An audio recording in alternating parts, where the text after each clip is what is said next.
అందరికీ శుభోదయం అండి. చిక్కుడుకాయ కూర అందరికీ తెలుసు. నేనేటంటే చిక్కుడుకాయ సుగుణాలే చెప్తున్నాను తప్ప కూర ఎలా చేయాలో చెప్పట్లేదు. ఎందుకంటే నేను ఫుల్ వీడియో పెట్టాను. ఫుల్ వీడియోలో చూడండి. ఈ సుగుణాల గురించి తెలుసుకుందాం.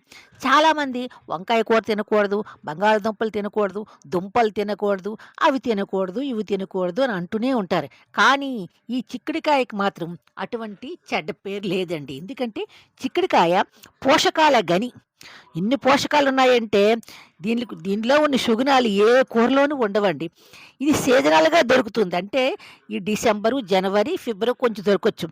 ఎక్కువగాని ఇది కలగూరలో ఎక్కువగా వాడుతుంటారు. పెద్దలకు గూడా ఇది చాలా ఇష్టమండి. ఇది ఎంత కూర తిన్నా మన కడుపు అనే యూనిట్‌కి ఎటువంటి చెడు జేయదండి. ఈ కూర చాలా బావుంటుందండి. చాలా మృదువుగా, స్మూత్‌గా ఉంటుంది. పెద్దలందరికీ చాలా ఇష్టం. మాకు ఇంట్లో అందరికీ ఇష్టమండి ఈ కూర. దయచేసి ఆదరించండి నా వీడియోని. అందరికీ శుభోదయం అండి.